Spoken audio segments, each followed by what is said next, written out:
नामापि ते च मधुरं मधुरं स्वरूपं कर्मापि ते च मधुरं मधुरा स्मृतिश्च बुद्धिं प्रबोधय प्रभो मधुबोधशक्तिं विद्यां प्रयच्छ परमां परिभावयामि।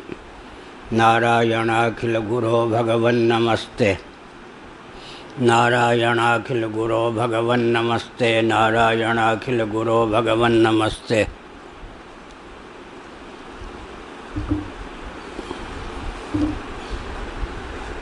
पृष्ठ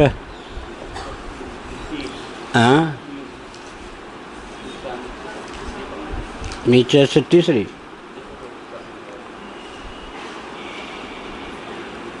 नारायण एतदुक्तं भवति सनिदानानर्थनिवृत्तिः शास्त्रस्य प्रयोजनम्। इस संदर्भ में यह अभिप्राय अभिव्यक्त होता है कि कारण सहित अनर्थ की निवृत्ति शास्त्र का प्रयोजन है। कारण तो अविद्या है,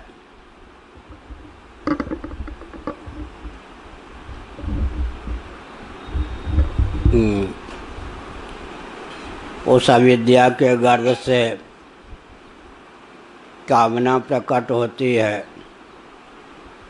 कामना के गर्भ से कर्म प्रकट होते हैं। शुभाशुभ कर्मों के फलस्वरूप जन्म और मृत्यु की, पुनर्भव और उत्क्रमण की अजस्र परंपरा चलती रहती है। अच्छा नारायण ऐसी स्थिति में योग दर्शन ने जैसे बताया कि हेय हेतु हान और हानोपाय चारों का ज्ञान होना चाहिए। हेय माने त्याज्य, जिसका त्याग अपेक्षित है उसका नाम है हेय। जीवन की सार्थकता के लिए हेय का बोध होना चाहिए। जो त्याज्य है उसके हेतु का नाम है हेय हेतु, उसका भी परिज्ञान होना चाहिए। अगर हेतु का विज्ञान नहीं है तो हेय का परित्याग संभव ही नहीं है। फिर तीसरी बात है हान का ज्ञान होना चाहिए। प्रसादे सर्व दुखानां हानिरस्योपजायते, हानि से हम लोग परिचित हैं। यहाँ पर कहा गया हान, जो हेय है उसकी सर्वतोभावेन निवृत्ति हो गई, इसकी पहचान होनी चाहिए, इसी का नाम है हान। और अंत में हानोपाय का ज्ञान होना चाहिए। दुख की आत्यंत की निवृत्ति का आखिर उपाय क्या है? तो हेय हेय हेतु हान और हानोपाय, इन चारों के परिज्ञान से, तदनुकूल आचरण से जीवन में कृतार्थता संभव है। योग दर्शन ने माना कि हेयम दुःखम अनागतम, अनागत दुख का नाम हेय है। जो दुख इस समय प्राप्त है, यद्यपि वह भी त्याज्य है, तथापि उसके संपूर्ण त्याग में हम समर्थ नहीं हैं। लेकिन जो अनागत दुख है, भविष्य में प्राप्त हो सकता है, अभी प्राप्त नहीं है, उसका हम पूर्ण रूप से परित्याग कर सकते हैं। अनागत दुख का नाम क्या है? पुनर्जन्म। इस समय हम जागरूकता का परिचय दें तो पुनर्भव पर विजय प्राप्त कर सकते हैं। सर्गेऽपि नोपजायन्ते, या पुनर्भव पर विजय है।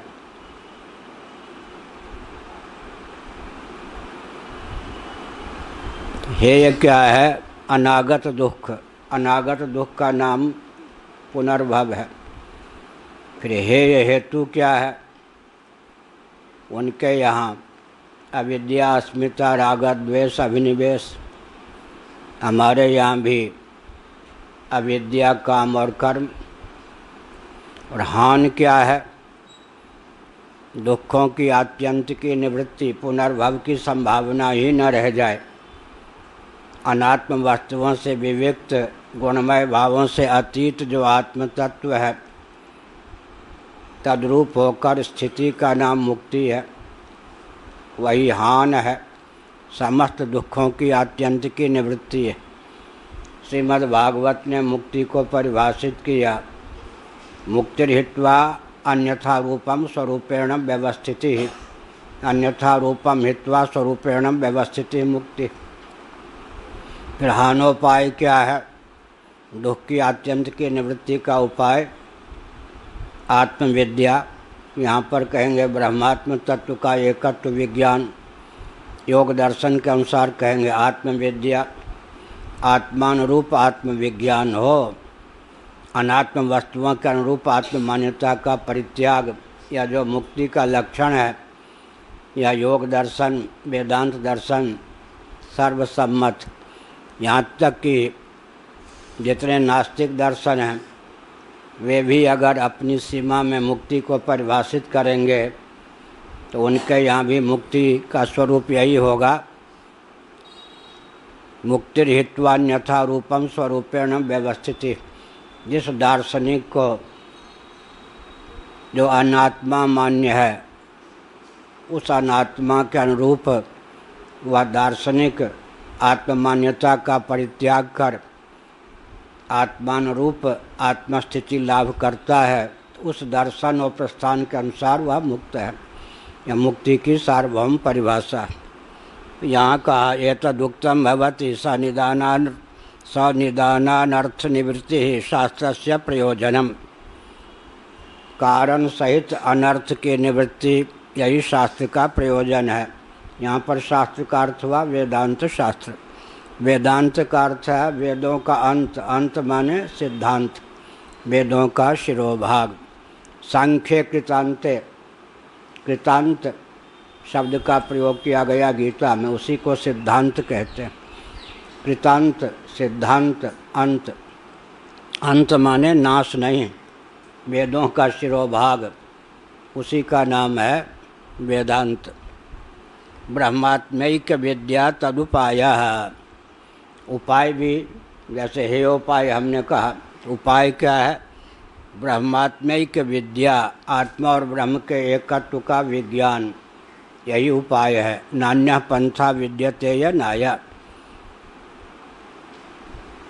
कर्माणि चित्त शुद्ध्यर्थम ऐकाग्र्यार्थम उपासना, ऋते ज्ञानान्न मुक्ति ज्ञानादेव तु कैवल्यम। कर्मणा जायते भक्ति, भक्त्या ज्ञानम प्रजायते, ज्ञानात् प्रजायते मुक्ति। शिव पुराण। भगवान शंकराचार्य जी का वचन है, कर्माणि चित्त शुद्ध्यर्थम ऐकाग्र्यार्थम उपासना, और श्रुति है ऋते ज्ञानान्न मुक्ति अज्ञानादेव तु कैवल्यम। तदैक्यम विषय, क्योंकि अनुबंध चतुष्टय का विज्ञान होगा तो शास्त्र के अध्ययन में प्रीति प्रवृत्ति परिलक्षित होगी। अनुबंध चतुष्टय क्या है? अधिकारी, विषय, संबंध और प्रयोजन का विज्ञान, अनुबंध चतुष्टय इसको कहते हैं। इसलिए भाष्यकार हों, वृत्तिकार हों, कोई भी ग्रंथ के रचयिता हों, उनको अनुबंध चतुष्टय का स्पष्ट या सांकेतिक वर्णन करना चाहिए ताकि अधिकृत व्यक्ति की प्रीति प्रवृत्ति हो सके। तदैक्यम विषय, ब्रह्म और आत्मा का जो एकत्व है यही विषय है। वेदांत का प्रतिपाद्य विषय क्या है? उपक्रमोपसंहारादि षड्विधि लिंगों के द्वारा समग्र वेदांतों का महातात्पर्य किसमें सन्निहित है? सच्चिदानंद स्वरूप आत्मा की ब्रह्मरूपता, ब्रह्म की आत्मरूपता, आत्मा स्वरूप ब्रह्म में, ब्रह्म स्वरूप आत्मा में प्रकृति सहित प्रपंच की अध्यस्तता, अतएव सच्चिदानंद स्वरूप आत्मा की अद्वितीयता, इसी में समग्र वेदांतों का महातात्पर्य सन्निहित। संबंधो ज्ञान फलयो उपायोपेयत्वम, संबंध को दो ढंग से चरितार्थ करते हैं। आनंद गिरी महाभाग ने बताया यहाँ संबंध क्या है। अनुबंध चतुष्टय में अधिकारी, विषय, संबंध और प्रयोजन, संबंध को दो ढंग से ख्यापित किया जाता है। ज्ञान और ज्ञान का जो फल है उसमें उपाय उपेय संबंध है। ज्ञान के द्वारा मोक्ष नामक उपेय की सिद्धि होगी। भगवान शंकराचार्य महाभाग ने भगवद गीता के भाष्य में बताया कि उपेय की सिद्धि उपाय के अधीन हुआ करती है। तो ज्ञान और फल में उपाय उपेय संबंध है। ज्ञान के द्वारा उपेय मुक्ति की सिद्धि सुनिश्चित है। इसीलिए शास्त्र का पर्यवसान होगा ज्ञान में, और ज्ञान के द्वारा मुक्ति। क्या मतलब है? विस्मृत कंठाभरणवत श्रीमद् भागवत का दृष्टांत।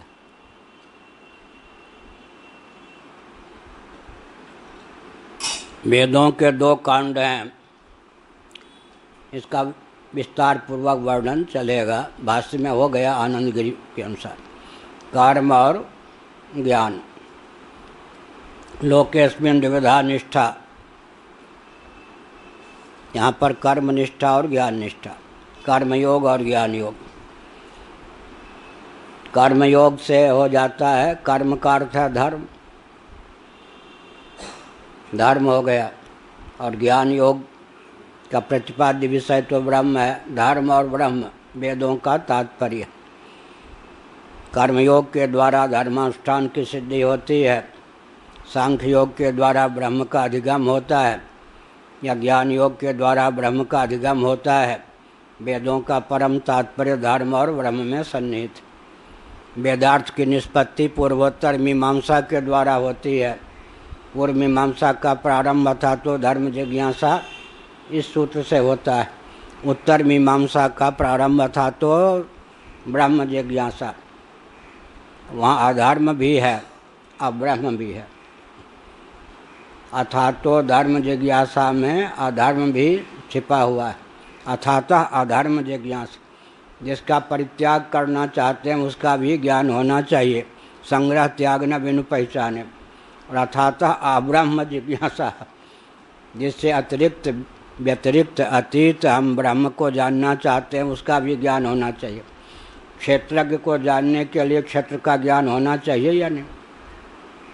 इसलिए भगवान ने महाभूतान्य अहंकारो बुद्धिरव्यक्तमेव च इंद्रियाणि दशैकंच पंचचंद्रिय गोचरा आदि वचनों के द्वारा क्षेत्र का भी प्रतिपादन किया। क्षेत्रज्ञ के अधिगम के लिए क्षेत्र का विज्ञान आवश्यक है।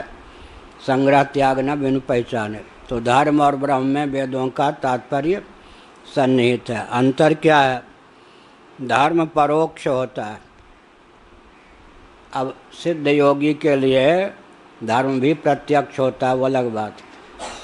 अस्मदादि जो सर्वसामान्य हैं उनके लिए धर्म परोक्ष होता है और ब्रह्म अपरोक्ष पदार्थ है आत्मत्वेन। दूसरी बात है कि धर्म अनुष्ठेय होता है, भव्य होता है। अनुष्ठान के द्वारा धर्म की सिद्धि होती है। भोजन का विज्ञान हो गया तो भोजन बनेगा तब तो काम चलेगा, विज्ञान से ही काम नहीं चलेगा। ऐसे ही सत्यम वर धर्मंचर, सत्य बोलो तो सत्य की सिद्धि थोड़े हो गई। अनुष्ठान के द्वारा धर्म की सिद्धि होती है। इसीलिए धर्म अनुष्ठेय या भव्य होता है। भाव्य भव्य, भव्य माने अनुष्ठान के योग्य। और ब्रह्म जो होता है वो भूत, भूत माने सिद्ध। ब्रह्म है भूत तत्व पदार्थ और धर्म है भव्य। और पूर्व मीमांसक क्या कहेंगे? भूतम भव्याय। भूत माने सिद्ध पदार्थ, पृथ्वी जल तेज वायु आकाश, हम लोग ब्रह्म तक ले जाएंगे। भूत का अर्थ होता है सिद्ध पदार्थ, भव्य का अर्थ होता है वह असिद्ध है, अनुष्ठान के द्वारा जिसकी भविष्य में सिद्धि संभव है। भूतम भव्याय, सुनो, भूतम भव्याय पूर्व मीमांसा। अभव्यम भूताय, उत्तर मीमांसा पलट दो तो एक ही वाक्य में दोनों आ जाता है। इसी वाक्य की पूरी व्याख्या है पूर्व मीमांसा। भूतम भव्याय, जो कुछ हवनीय सामग्री द्रव्य हैं ये सब भव्याय यज्ञादि कर्म के लिए हैं। द्रव्य का उपयोग क्या है? भव्य यज्ञादि की सिद्धि। भगवान, हम लोग तो भगवान मानते, वो लोग तो भगवान को मानते नहीं, तो उनके यहाँ है भूतम भव्याय। यज्ञ सामग्री का नाम है भूत, सिद्ध पदार्थ का नाम है भूत, वह यज्ञादि के में प्रयुक्त और विनियुक्त हैं, इसलिए भूतम भव्याय। और हम लोग कहेंगे यज्ञेन दानेन तपसा नाशकेन ब्राह्मणा विविधसन्ति, इसका नाम है गुप्त रीति से बात करने के लिए तृतीया श्रुति, तृतीया विभक्ति घटित श्रुति इसको बोलते हैं।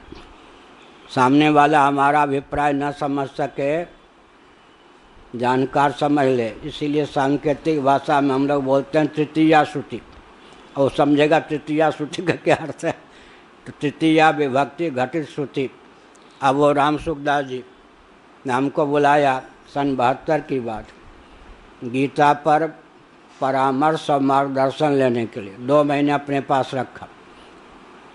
हम कोई बात न समझ सके हैं, इसलिए वो अपने गोष्ठी में क्या बोलते थे, 15:5 गीता के 15वें अध्याय का 5वां श्लोक। उन लोगों को ऐसा तैयार था क्या 13:7 के अनुसार माने 13वें अध्याय का 7वां श्लोक। अब श्लोक पढ़ें तब समझ में आवे, या ग्रंथ हो तब तो खोल के देखें। उनकी गुप्त भाषा थी कि मैं समझ ना पाऊँ। जब सांकेतिक चर्चा उनको करनी होती थी, सुने हैं 18:6 उसका अर्थ हो गया सांकेतिक। तो यज्ञेन दानेन तपसा नाशकेन ब्राह्मणा विविधसन्ति, यहाँ पर विविधिशा में ब्रह्म वेदन की उत्कट जिज्ञासा में यज्ञ दान तपादि का उपयोग और विनियोग है। और जिज्ञासा होगी तो जिज्ञास के बिना जिज्ञासा क्या होगी, इसीलिए यहाँ पर क्या हो गया भव्यम भूताय। इस श्रुति के अनुसार भव्यम भूताय या उत्तर मीमांसा, जो कुछ भव्य है यज्ञ दान तपा इत्यादि हैं, ये सब के सब भव्य भूत के लिए स्वतः सिद्ध आत्म तत्व में पर्यवसित होने के लिए, उनके अधिगम का परोवरीय क्रम से मार्ग प्रशस्त करने के लिए हैं। तो यहाँ पर उपाय के अधीन उपेय की सिद्धि है। उपाय के अधीन उपेय की सिद्धि है मतलब उपेय के प्रति अगर आपकी आस्था है तो उपाय का आलम्बन लेना ही पड़ेगा। क्या क्या कह रहे हैं? भव्यम भूताय, हाँ क्या कह रहे? यहाँ पर भव्यम भूताय कहते हैं, वहाँ पर जो 100% आत्म तत्व है उसको कैसे बताएंगे? अरे यज्ञ दान तप का पर्यवसान होगा अंतःकरण की शुद्धि में, अंतःकरण की शुद्धि और अंतःकरण की एकाग्रता में। ठीक है, शुद्ध और समाहित चित्त पर आत्मतत्व वैसे ही अभिव्यक्त हो जाएगा स्फुट रीति से, जैसे निर्मल निश्चल दर्पण पर मुखचंद्र स्फुट रीति से अभिव्यक्त हो जाता है। कायेन मनसा बुद्धिया केवलैरिन्द्रियैरपि योगिनः कर्म कुर्वन्ति संगं त्यक्त्वात्मशुद्धये, गीता का 5वां अध्याय।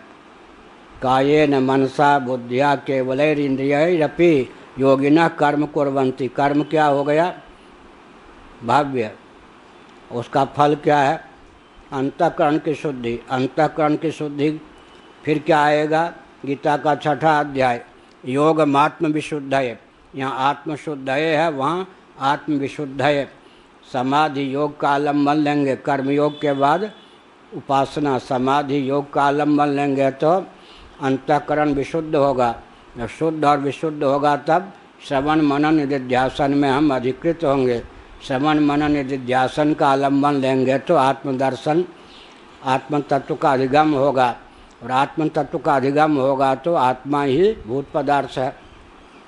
यहाँ पर क्या है, ज्ञान मात्र से कृतार्थता की बात हमने कही। विस्मृत कंठाभरणवत, कंठ में ही माला हो लेकिन लोगों को हो जाए तो इधर उधर ढूंढे।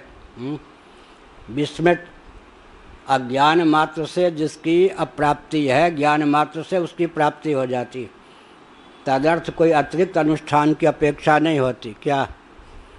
अज्ञान मात्र से जिसकी अप्राप्ति है उसकी प्राप्ति ज्ञान मात्र से हो जाती है।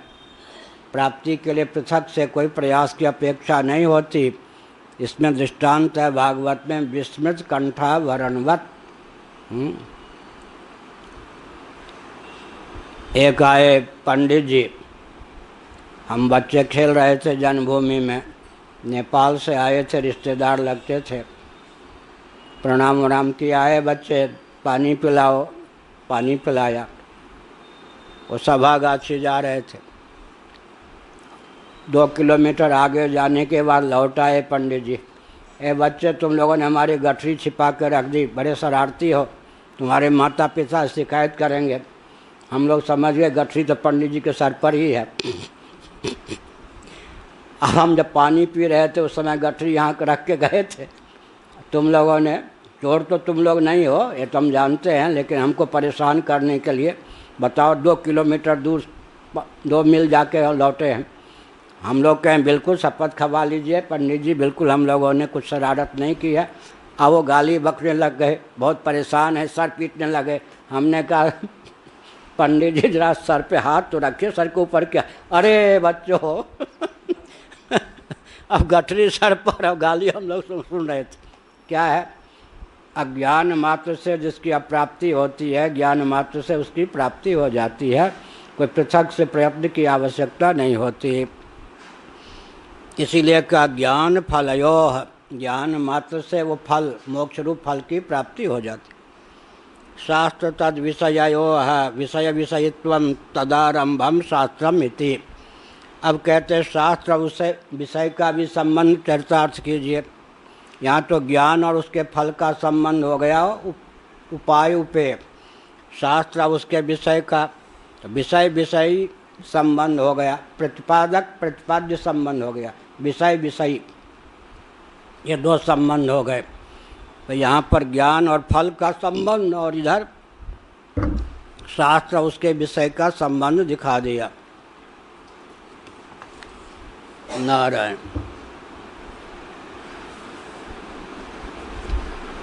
पेज नंबर यही था ना, 4। अच्छा 6 निकल आए। अब अनुबंध चतुष्टय में सबसे प्रमुख कौन है? प्रयोजन। बिना प्रयोजन के मंद की भी प्रवृत्ति या निवृत्ति में गति नहीं होती। मंद व्यक्ति भी प्रयोजन को लक्ष्य में रखकर ही व्यवहार में उतरता है। कहीं से निवृत्ति में भी प्रयोजन का ज्ञान अपेक्षित है, प्रवृत्ति में भी। प्रयोजनादिषु प्रत्यंगतया, सुनो भाई बंद कर दो। एक तो प्रवृत्त्यंगतयोक्तेष्वपि सर्वव्यापाराणां प्रयोजनार्थत्वात् तस्य प्राधान्यम।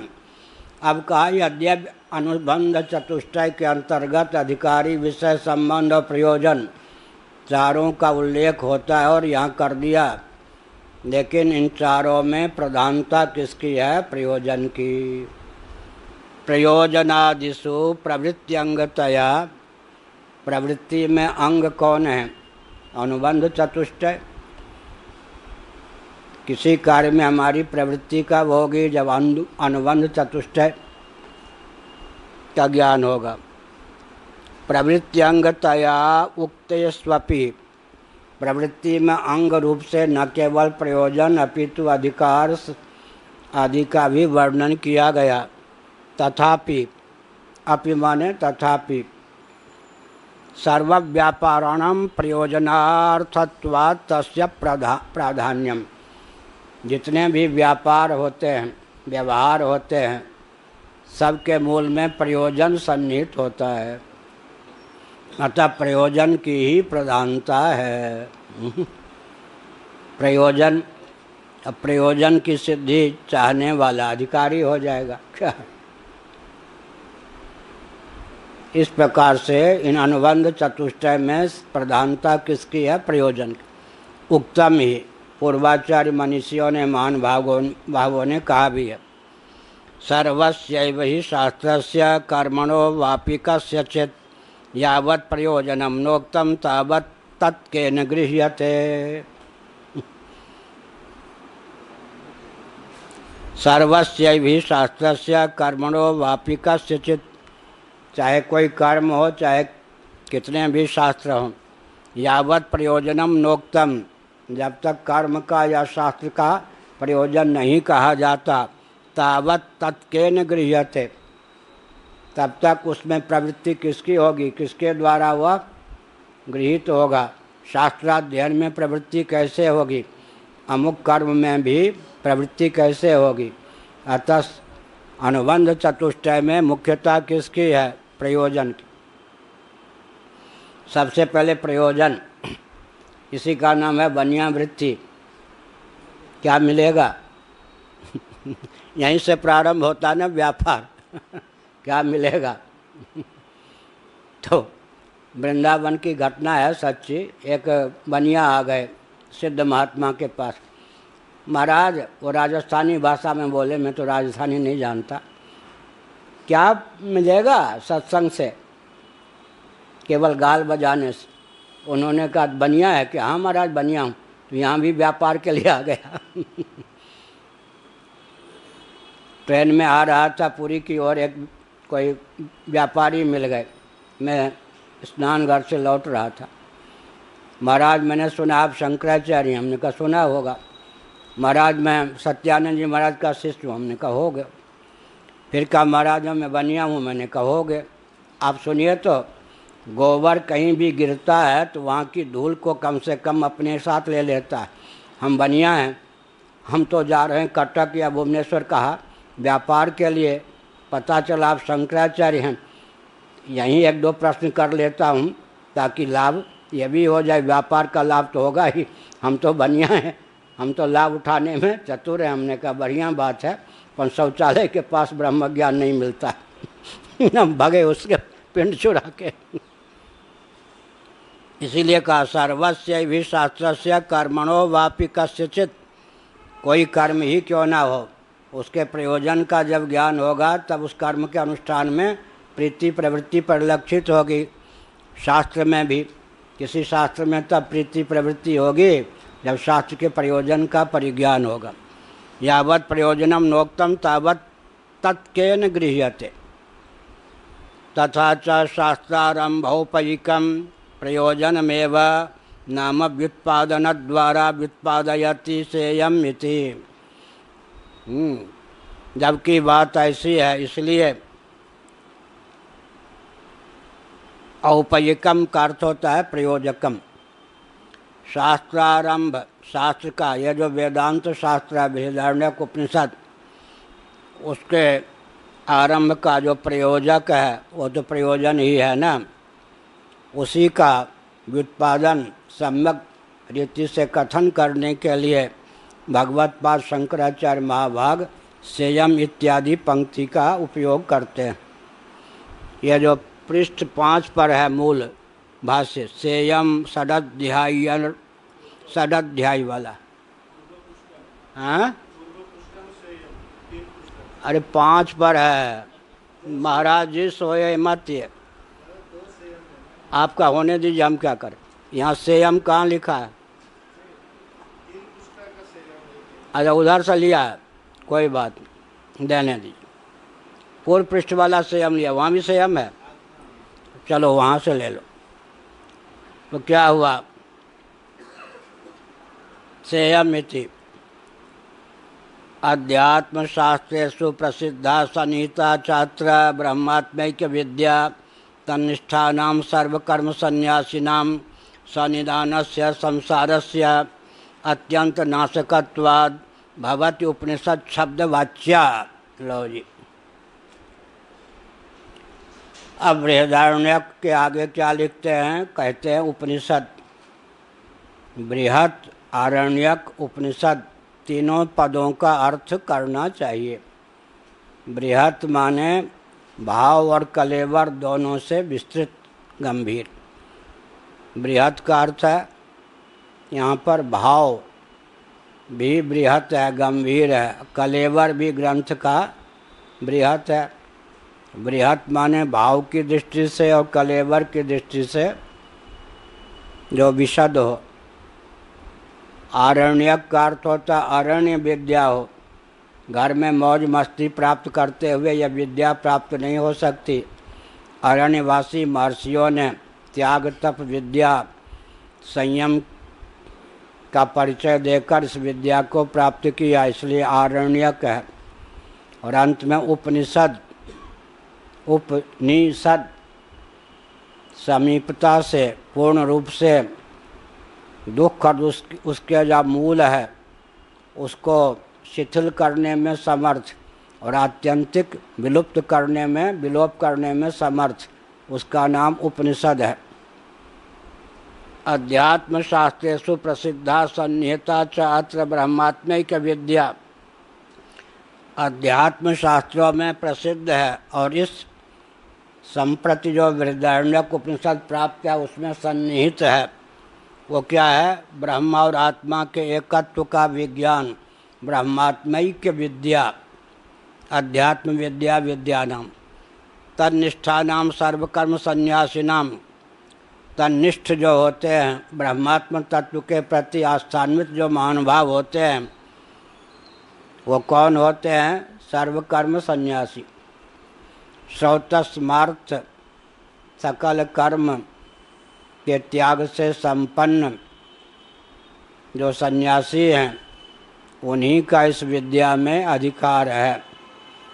क्योंकि जो कर्म होता है वह कर्तृतंत्र, तंत्र माने अधीन, तंत्र माने शास्त्र होता है, सिद्धांत, और तंत्र माने अधीन।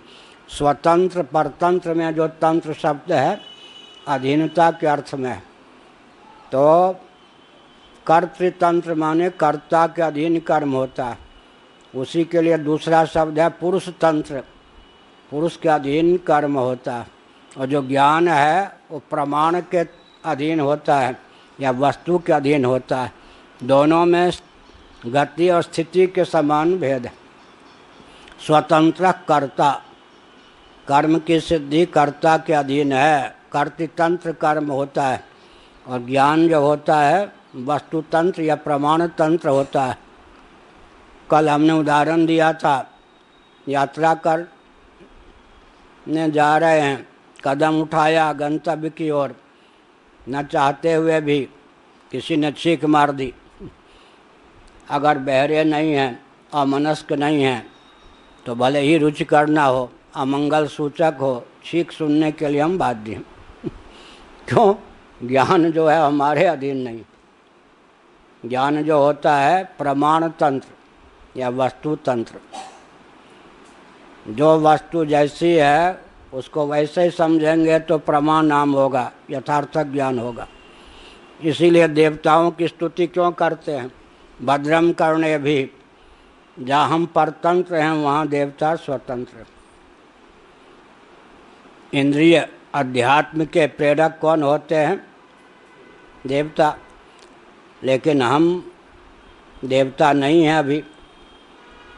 जब हम अपने को मनुष्य मानते हैं तब देवता नहीं है ना।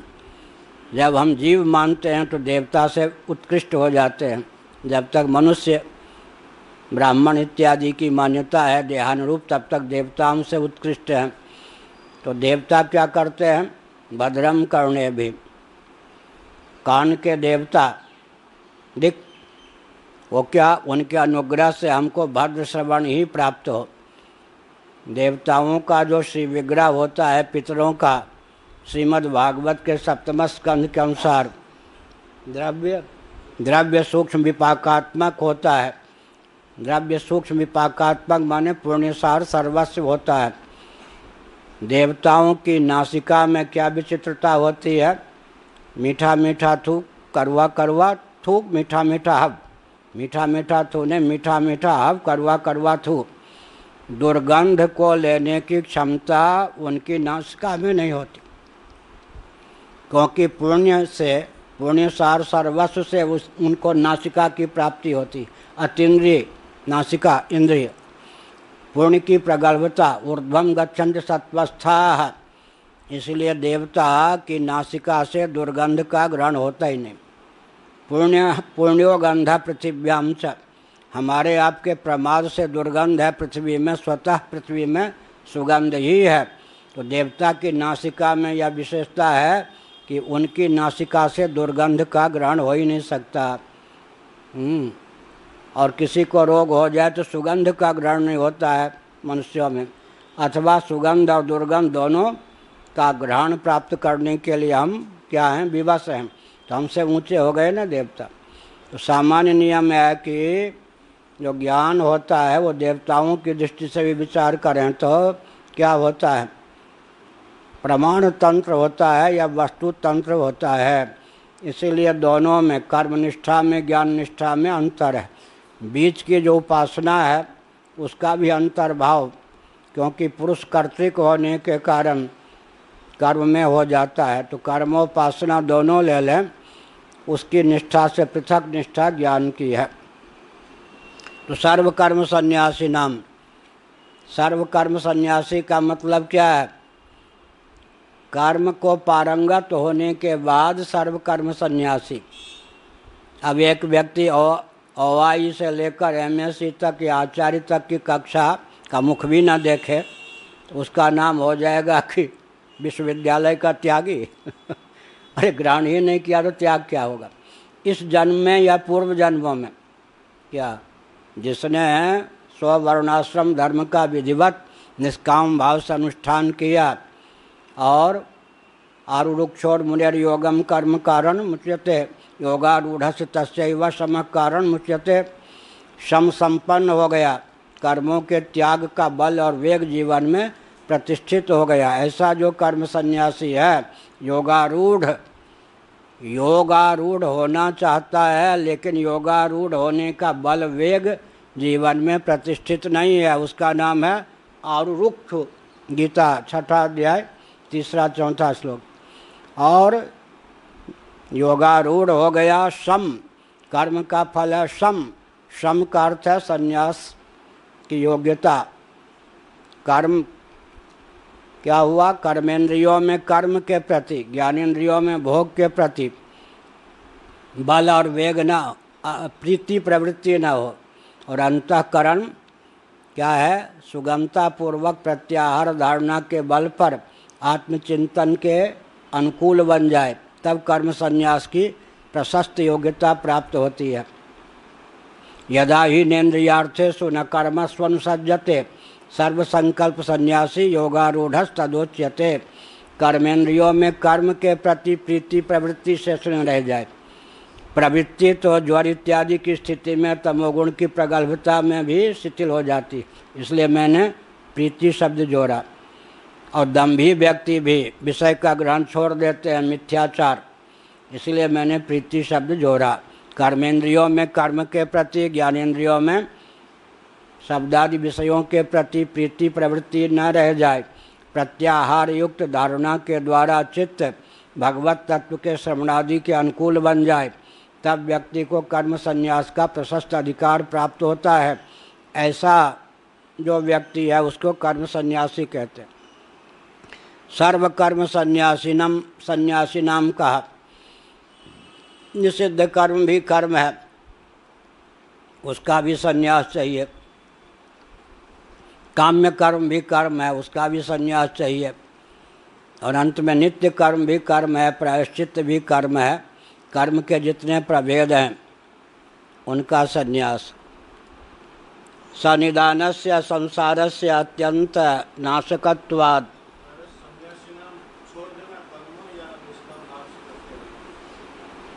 निष्काम भाव से करते रहेंगे। तो पहले शास्त्रार्थ हुआ ना, भगवान शंकराचार्य जी ने कहा जितने कर्म हैं उनका मूल दार परिग्रह, कहा ना। बस एक ही कामना रह गई है, पत्नी मिल जाए। लिखाया नहीं उपनिषद में, पहले आया ना भाष्य में। जितने कर्म होते हैं श्रौतस्मार्थ पत्नी सापेक्ष होते हैं। पत्नी शब्द का अर्थ है या यज्ञ में सहभागिता जिसकी विधिवत प्राप्त हो। और दारा दारा दार जिसके द्वार से पति पुत्र का रूप धारण कर सके उसका नाम है दार, द्वार। दारा शब्द का अर्थ है दार, दारा जिसके द्वार से पुरुष पुत्र के रूप में अपने को व्यक्त कर सके। वो जो संतान उत्पन्न करने वाला जो द्वार विशेष है उसका नाम है दार। तो यजमान कब होगा? जब पत्नी का योग होगा। तो जितने भी श्रौतस्मार्थ कर्म हैं पत्नी सापेक्ष हैं। पत्नी है तो कौन सी प्रवृत्ति बच गई? एक का संग्रह कर लीजिए, बाकी कुछ बचा क्या। इसीलिए भगवान शंकराचार्य जी ने कहा कि नित्य कर्म भी एक प्रकार से सर्वथा कामना शून्य नहीं। और ये जो का निष्काम भाव से तो क्या होगा? उसका तो फल हुआ ना। मैंने पहले कहा ना, योगारूढ़ कब होगा? आरूढ़ मुनिर्योगम कर्म कारण मुच्यते, योगारूढ़ से तस्यैव समः कारण मुच्यते। इसका मतलब कर्म संन्यास की प्रशस्त योग्यता प्राप्त कराने में विनियुक्त प्रयुक्त जो कर्म हैं उनका अनुष्ठान करने के बाद कर्म संन्यास की प्रशस्त योग्यता प्राप्त हो गई, तब तो कर्म संन्यासी होगा ना। कर्म का बल, कर्म का वेग शांत हो गया, कर्म में प्रीति प्रवृत्ति शांत हो गई, तब न। सनिधानस्य संसारस्य अत्यंत नाशकत्वाद, कारण सहित संसार का क्या है? अत्यंत नाशक होता है। कौन? कर्म संन्यास। संसार शब्द का प्रयोग यहाँ किया शंकराचार्य जी ने। ईश्वर के द्वारा विरचित द्वैत प्रपंच का नाम है जगत, और जीव शिष्ट जो द्वैत प्रपंच जो कि जीव के बंधन में हेतु है उसका नाम है संसार। विवक्षा वसात संसार का अर्थ होता है जीव शिष्ट द्वैत प्रपंच, अहंता ममता मूलक, जीव के लिए निबंधक। पंचदशीकार विद्यानंद स्वामी जी ने बताया। ईश्वर शिष्ट द्वैत प्रपंच का नाम है जगत, जीव शिष्ट द्वैत प्रपंच जो उसके बंधन में हेतु है। पृथ्वी जल तेज वायु आकाश सब भगवान ने रच दी। इसमें अहंता ममता हम करते, यह जीव सृष्टि है। इतना मेरा इतना तेरा, मैं और मोर तोड़ते माया, यह जीव सृष्टि है। जीव सृष्टि जीव के लिए बंधन में हेतु है, इसलिए संसार शब्द का प्रयोग किया। हाँ,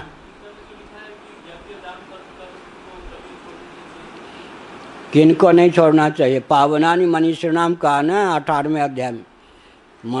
मनीषी माने विचारक, निष्काम भाव से अनुष्ठान करने वाले, उनके अंतःकरण को पवित्र करने वाले।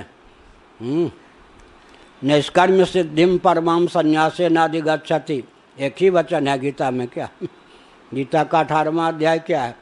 निष्कर्म सिद्धिम परमाम संन्यासे नाधिगच्छति। निष्कर्म सिद्धि की प्राप्ति किससे होगी? परम निष्कर्म सिद्धि की प्राप्ति संन्यास से होगी। कर्म संन्यास के बिना दो न एक होय एक संग भुआलू, वहाँ सब ठठाओ फुलायब गालू। दो न होय एक संग भुआला, वहाँ सब ठठाओ फुलायब गाला।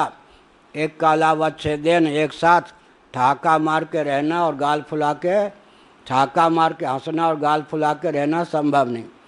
गाल फुलाएंगे तो ठहाका मार के हंस नहीं सकेंगे, ठहाका मारेंगे तो गाल फुला के रह नहीं सकेंगे। इसीलिए फिर उसमें अपवाद क्या है? अपवाद यह है कि जो प्रारब्ध कर्मा है, प्रारब्ध कर्मा है, जैसे अर्जुन, जैसे जनक आदि, कर्म संन्यास की अंतर योग्यता सुलभ हो जाने पर भी कारक कोटि के या प्रारब्ध कर्मा होने के कारण कदाचित वो बाहर से कर्म का त्याग नहीं भी कर पाते हैं, तो उनके कर्म अकर्म होते हैं, क्योंकि कर्तृत्वाभिमान से शून्य होते हैं। कर्मण्य कर्म या पश्येद कर्मणि च कर्म या। अतः हमारे पूज्य गुरुदेव का ईशावास्योपनिषद पर भाष्य है, यजुर्वेद पर है, तो यजुर्वेद का 40वां अध्याय ईशावास्योपनिषद पर भी भाष्य है। उसमें उन्होंने बहुत अच्छा उदाहरण दिया। अग्नि में जो दाहिका शक्ति है उसी के बल पर तो आग जलाती है न किसी को। अब पिंगलता की विद्यमानता रहने पर भी वो अन्यथा सिद्ध है या नहीं? दाह के प्रति पिंगलता हेतु है या दाहिका शक्ति? तो एक कालावत छेदन एक साथ अग्नि में दाहिका शक्ति भी है, पिंगलता भी है। अब दाह के प्रति कौन असाधारण हेतु है? दाहिका शक्ति ना। इसी प्रकार अपवाद में शंकराचार्य कर्मणि भी संसिद्धि, कर्मणि भी, कर्म के द्वारा ही। इसके भाष्य में शंकराचार्य ने लिखा कि कदाचित इनको तत्वज्ञ माना जाए तो यह समझना चाहिए कि इनके कर्म का ज्ञान के साथ समुच्चय नहीं हो सकता, क्योंकि आत्मा के अकर्तृत्व के विज्ञान से इनके कर्म अकर्म हो चुके। कर्मण्य कर्म या पश्येद कर्मणि च कर्म या।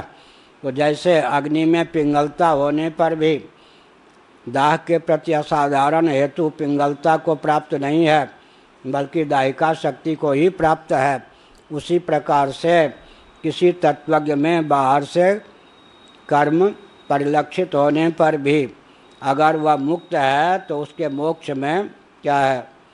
ज्ञान ही हेतु है, कर्म नहीं है। उसका कर्म कर्म भी नहीं है। बस क्या है? नैव किंचित करोमीति युक्तो मन्येत तत्त्ववित्। आत्मा कर्म है, अविक्रिय विज्ञान घन है। इस तथ्य का जिसको ज्ञान हो गया, इसीलिए शारीरम केवलम कर्म कुर्वन् नाप्नोति किल्बिषम्। अन्य सब कर्मों का त्याग भी कर दो, लेकिन सांस लेना, भोजन करना, सोना, ये कर्म तो बना ही रहेगा। इसका नाम है शारीर कर्म। शारीर कर्म तो बना ही रहेगा, उसका भी कर्तृत्व आ गया तो बंधन में पड़ जाएंगे। देखो मैं सांस कितना बढ़िया लेता हूँ, तुम हूँ करते रहते हो। सांस लेने का भी अभिमान हो गया तो क्या? मैं कुछ नहीं करता, तुम क्या कर लोगे? अब ये भी कर्म हो गया। मैं कुछ नहीं करता, तुम क्या कर लोगे? कोई कहे, कोई बेटा कहे मैं कुछ नहीं करता पिताजी, आप क्या कर लोगे? जो करना हो कर लो। कुछ नहीं करता, यह जो अभिमान है ये भी कर्म हो गया। मैंने कर्म का त्याग किया, ये जो त्याग का अभिमान है ये भी कर्म हो गया। कर्म तो बड़ा विचित्र है, जब तक कर्तृत्व है तब तक कर्म है। अब ये जो यहाँ जो तत्वज्ञ होते हैं, अब जो तत्वज्ञ नहीं है ना, संन्यास के कितने भेद होते हैं? बहुत से भेद हैं। तत्वज्ञ के जीवन में कर्म संन्यास और योगारूढ़ के जीवन में कर्म संन्यास, दोनों में क्या अंतर है? यहाँ कर्तृत्व शिथिल है, वहाँ कर्तृत्व निर्मूल है, यही ना। यहाँ कर्तृत्व शिथिल है, जब तक ब्रह्मात्म तत्व के एकत्व का विज्ञान नहीं होगा तब तक आत्मा को अविक्रिय विज्ञान घन समझेगा कैसे? तो यहाँ कर्तृत्व शिथिल है, कर्मों में प्रीति प्रवृत्ति निरस्त हो जाने के कारण कर्तृत्व शिथिल है, लेकिन वहाँ तो कर्तृत्व निर्मूल है। तो इसलिए कर्म संन्यास तत्वज्ञ निष्ठ, तत्वज्ञ कर्तृक नहीं कहना चाहिए, कह भी दें तो कोई बात नहीं। तत्वज्ञ कर्तृक कर्म संन्यास या तत्वज्ञ के जीवन में परिलक्षित कर्म संन्यास और आरुरुक्ष के जीवन में परिलक्षित कर्म संन्यास और दंभी के जीवन में परिलक्षित तामसत नैव त्याग फलम लभेत। रजोगुणी तमोगुणी के जीवन में परिलक्षित कर्म संन्यास। माते संगोस्त्व कर्मणि, अकर्मणि, अकर्म में तेरा संग ना हो क्योंकि तू कर्माधिकारी है। कर्माधिकारी होता हुआ कर्म न करना, कर्म संन्यास उसके जीवन में होगा। तमोगुण की प्रगल्भता में कर्म संन्यास होगा। रजोगुण कायक क्लेश भयात् त्यजेत्, कायक क्लेश भयात् त्यजेत्, संन्यास ले लेना अच्छा है, नहाना नहीं पड़ेगा, सबके घर का भोजन कर लेंगे। और भाई पर्व के दिन में माघ महीने में कौन डुबकी लगावे? शरीर को तो कष्ट होगा ना। कायक क्लेश के भय से अगर कोई स्वकर्म का यज्ञ दान तप का त्याग करता है तो कौन सा त्याग है? उस त्याग की गति मोक्ष में नहीं है। नैव त्याग फलम लभेत। इसीलिए प्रशस्त त्याग, प्रशस्त त्याग माने कर्माधिकारी के द्वारा कर्माशक्ति फलाशक्ति अहंकृति को शिथिल कर जित्युत्साह पूर्वक समत्व बुद्धि से भगवदर्थ जो स्वकर्मानुष्ठान है उसका नाम कर्मयोग है। उस कर्मयोग की घाटी पार कर लेने पर फिर कौन सी सिद्धि होती है? यदा ही नेन्द्रियार्थेषु न कर्मस्वनुसज्जते सर्वसंकल्प संन्यासी योगारूढ़ तदोच्यते। तब वो योगारूढ़ होता है, सम उसके जीवन में कर्म संन्यास का बल और वेग हो जाता है और ब्रह्म के श्रवण मनन निधिध्यासन की क्षमता आ जाती। उधर का जो कर्म का बल और वेग था इधर आ गया। क्या कर्म और वेग का? ततः पदम तत्परिमार्गितव्यम। क्या हुआ? असंग शस्त्रेण दृढ़ेन छित्वा। इतना कर लीजिए असंगता की पराकाष्ठा। फिर क्या होगा? ततः पदम तत्परिमार्गितव्यम। तत्पद जो परमात्मा तत्व है उसका परिमार्गण कीजिए श्रवण मनन निधिध्यासन के द्वारा। उसकी अद्वितीयता का निश्चय कीजिए। ब्रह्म परिमार्गण का अधिकार तब होगा। स्वनिदानस्य संसारस्य, निदान माने कारण।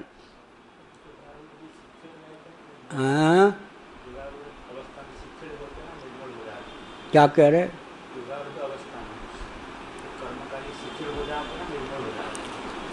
कर्म करने में जो ऊर्जा लग रही थी वो श्रवण मनन निधिध्यासन की ओर उन्मुख हो गई। ये ऊर्जा तो है, इधर जो लगा रहे थे लोक परलोक की वासना से कर्मों में लगे थे।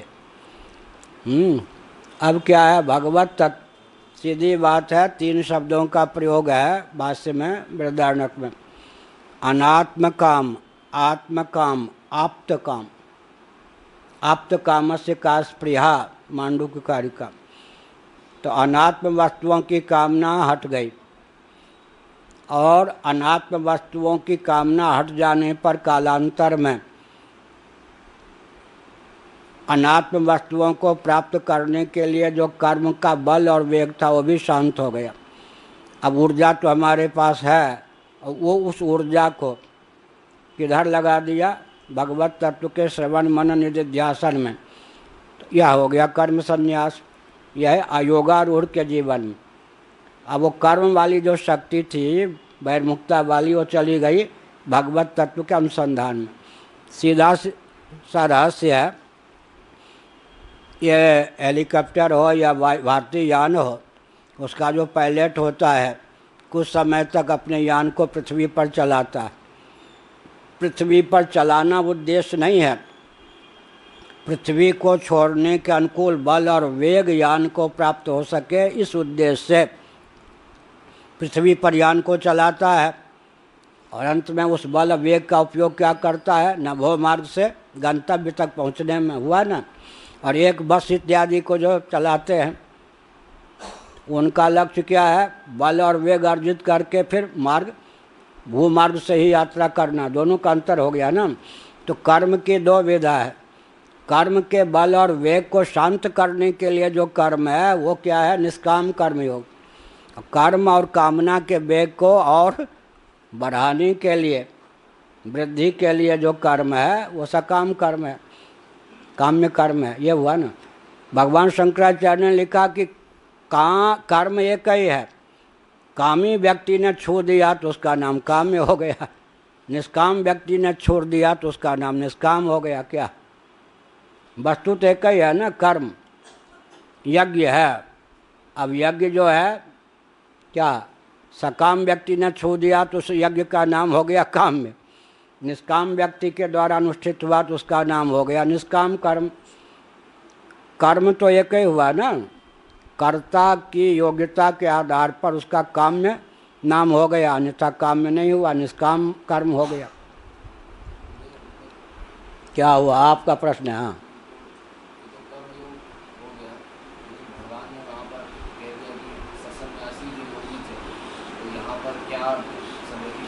वो है अर्थवाद। अर्थवाद का मतलब है किसी भी साधन वस्तु के महत्व को प्रकट कर अधिकारी को उसके प्रति आस्थान्वित करने वाला वचन।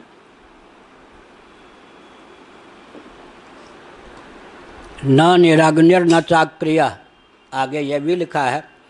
संन्यास की निंदा में इसका तात्पर्य है या कर्मयोग की प्रशंसा में।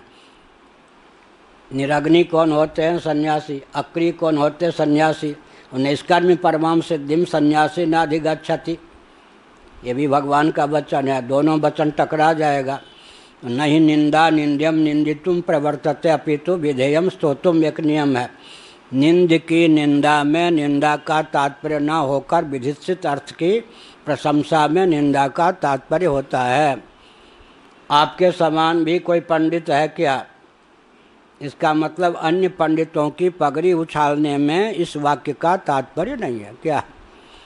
अमुक व्यक्ति की प्रशंसा में इस वाक्य का तात्पर्य है, अन्य पंडितों की पगड़ी उछालने में निंदा में तात्पर्य नहीं है। जहाँ भूतार्थवाद होता है वहीं निंदा का तात्पर्य निंदा में होता है क्या? आनंदगिरी। जहाँ भूतार्थवाद, द्वितीयाद वै भयम भवति, ये भूतार्थवाद है। द्वैत का फल भय है, भयम द्वितीयाभिनिवेशतः स्यात्, ये भूतार्थवाद है। असलियत, रोगी को रोगी कहना, रोगी को रोगी कहना भूतार्थवाद है ना। अरे रोग से पिंड छुड़ाओ, रोगी।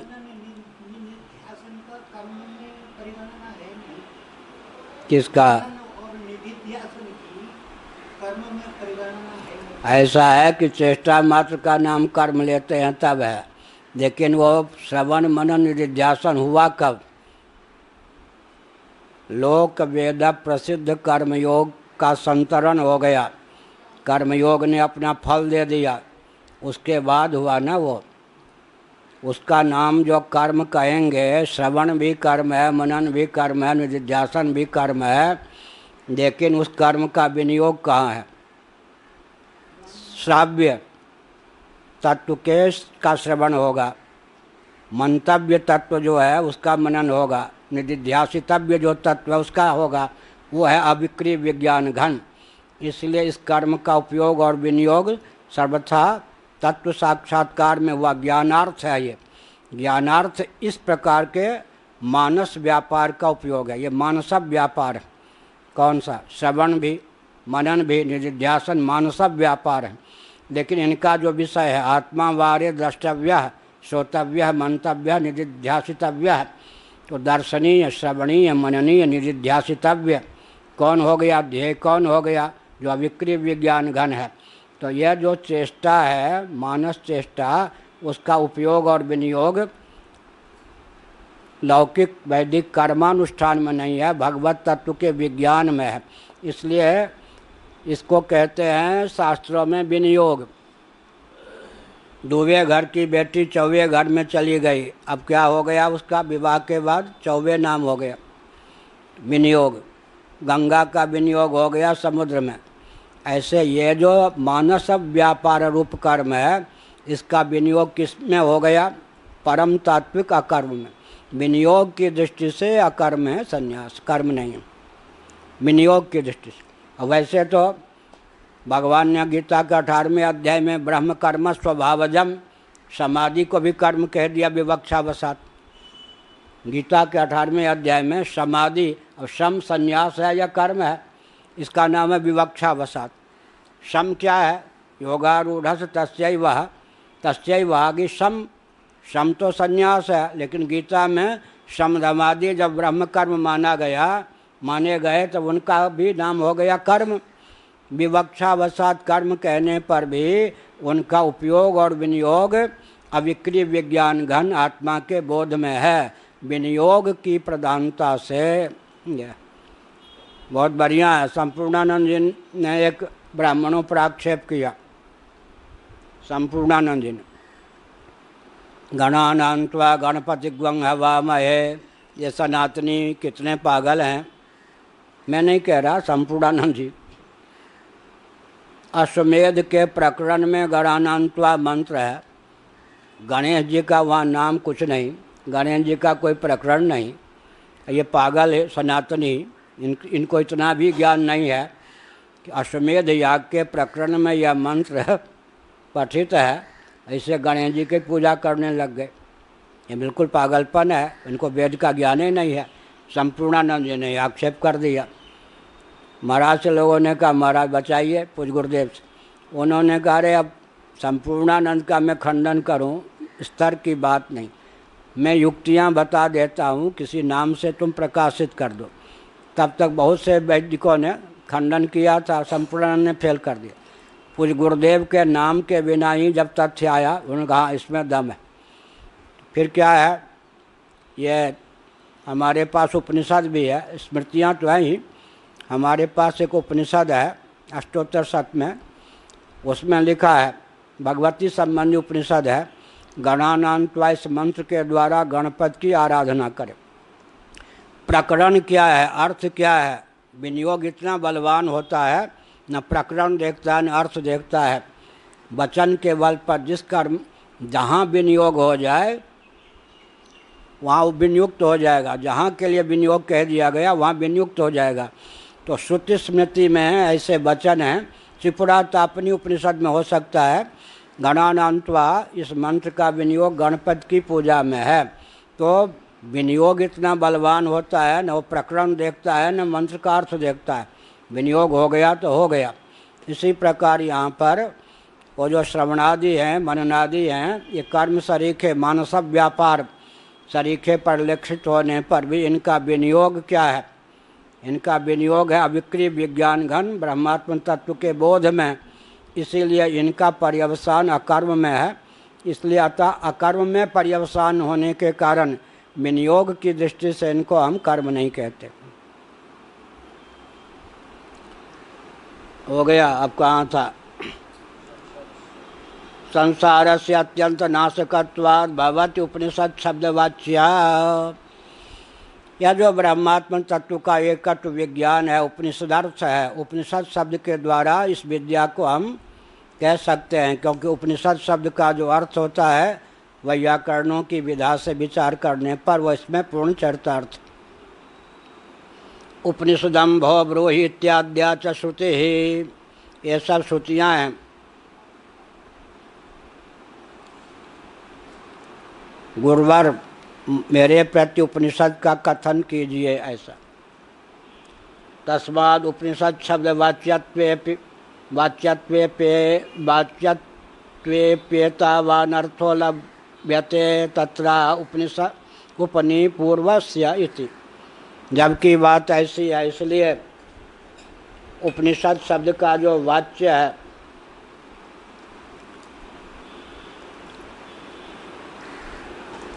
उस पर विचार करें तो जो अर्थ पहले व्यक्त किया गया उस अर्थ की ही निष्पत्ति होती है।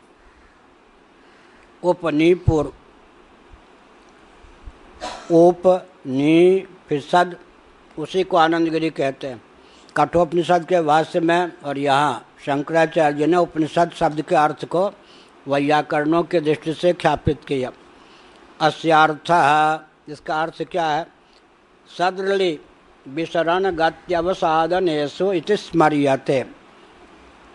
श्रुति के अतिरिक्त जो भी शास्त्र हैं विवक्षावसात उनको स्मृति कह देते, श्रूयते न कहकर स्मर्यते।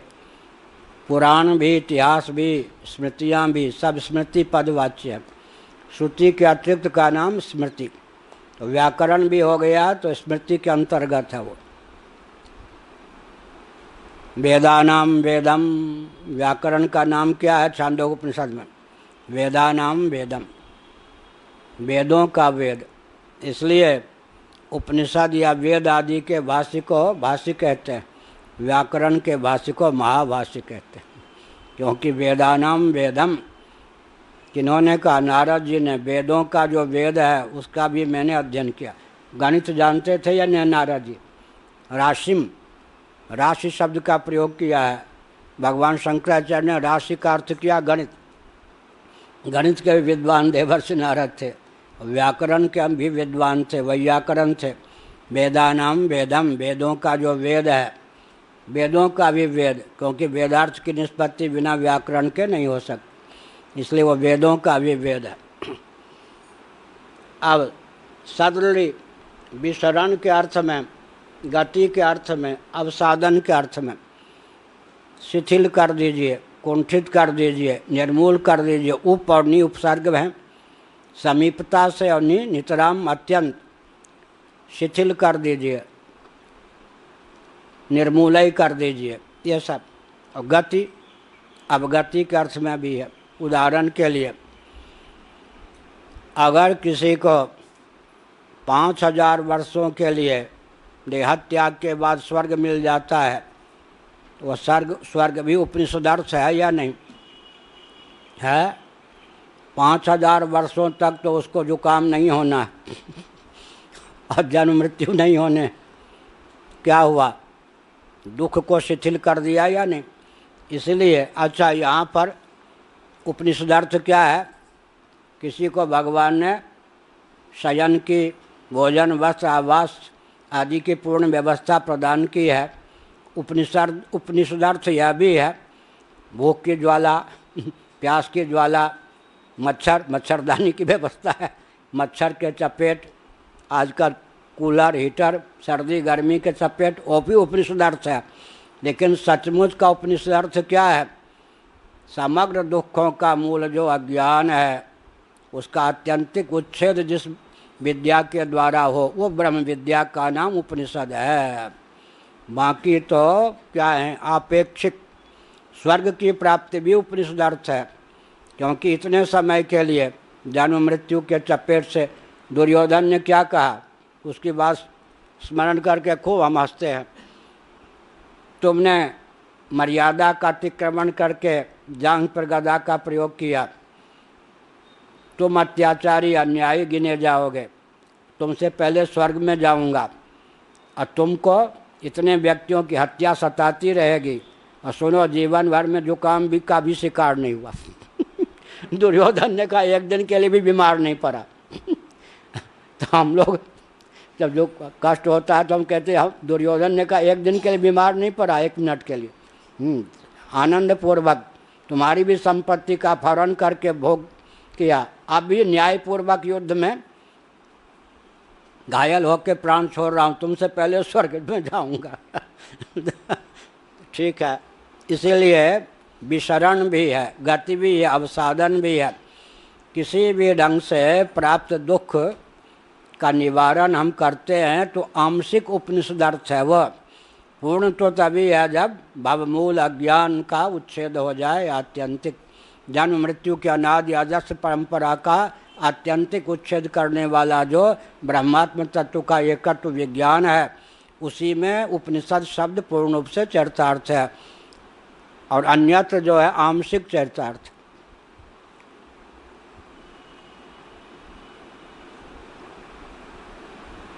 सदेर धातो उपनिपूर्वस्य क्लिबंतस्य स हेतु संसार निवर्तक ब्रह्म विद्यार्थत्वात् उपनिषद शब्दवाच्या सा भवति उक्त फलवती। अब कहा, और जो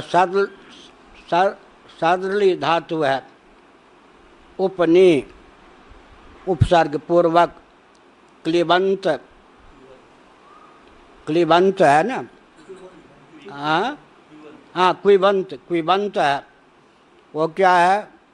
सहेतु माने निदान पूर्वक। संसार का हेतु क्या है? पहले कर्म, उसके बाद हेतु क्या है? काम, उसके बाद हेतु क्या है? अज्ञान। ऊपर से लेंगे अविद्या काम कर्म, नीचे से लेंगे कर्म काम और अविद्या। यह हुआ। तो क्विबंतस्य स हेतु संसार निवर्तक ब्रह्म विद्यार्थत्वात्, हेतु सहित संसार का आत्यंतिक उच्छेद करने वाली जो ब्रह्म विद्या है, वही उपनिषद का वास्तव अर्थ पूर्ण रूप से चरितार्थ। उपनिषद शब्द वाच्या सा भवति युक्त फलवती, सा भवत युक्त फलवती, जो फल कहा उक्त, पहले जो फल का निरूपण किया गया, वो जो ब्रह्म विद्या है वो फलवती होती है, उसी के द्वारा उस फल की प्राप्ति पूर्ण रूप से होती है, अन्यथा आंशिक होगी। उपशब्दो ही सामीप्यमाह, उप क्या है? सामीप्य का वचन है, सामीप्य का द्योतक है। उपद्रष्टानुमंता च भोक्ता भर्ता भोक्ता महेश्वर, यहाँ उप उप दो ढंग से होता है, उपराष्ट्रपति, उप मुख्यमंत्री में उप शब्द क्या है? सन्निकट होता हुआ अवर्ता का द्योतक। और उपद्रष्टा माने, उप माने इधर तो कुछ हीनता का द्योतक हुआ, वहाँ उपराज्यपाल उपराष्ट्रपति कह दे, तो यहाँ उपद्रष्टा, जिससे प्रत्यक्ष दृष्टा और कोई ना हो, जिससे प्रत्यक्ष दृष्टा और कोई ना हो। ये अंतर पड़ गया दोनों अर्थों में। यहाँ उपद्रष्टा में जो दृष्टा है के पहले उप लगा हुआ है, वो उप माने सबसे अंतरंग प्रत्यक्ष।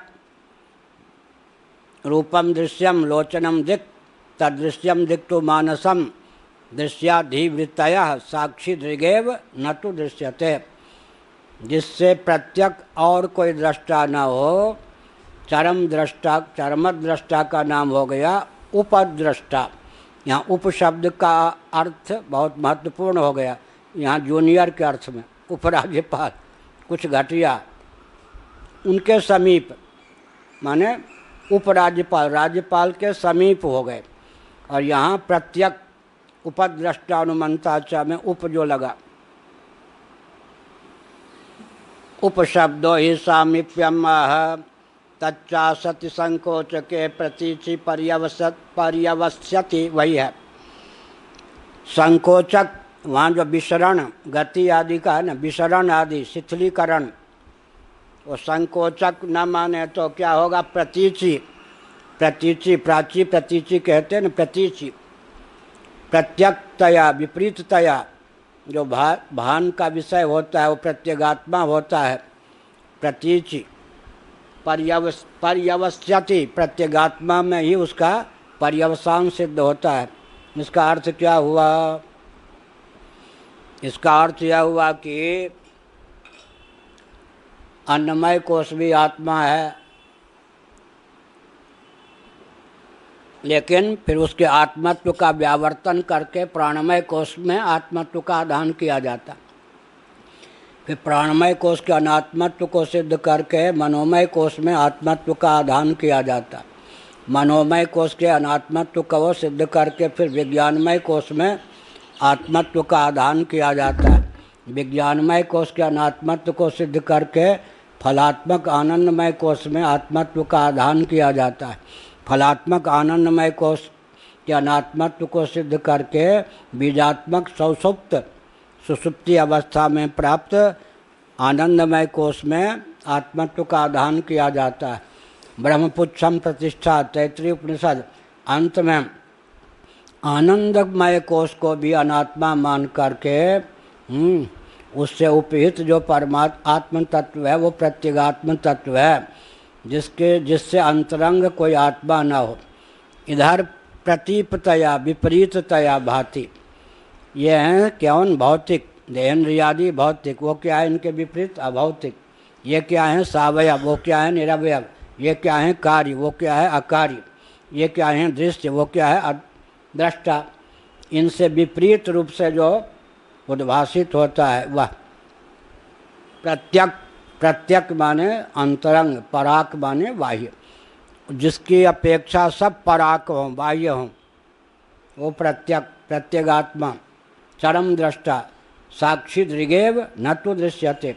साक्षी किस नीचे कौन है?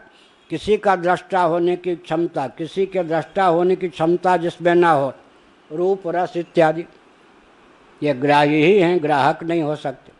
ऊपर ग्राहक ही है, ग्राही नहीं हो सकता है। नीचे सबसे घटिया कौन? रूप इत्यादि, इनमें दृष्टित्व किंचित भी नहीं है, इंद्रियों के द्वारा ये ग्राह्य हैं। और ऊपर दृश्यत्व किंचित भी नहीं है। दृष्टा को देखेगा कौन?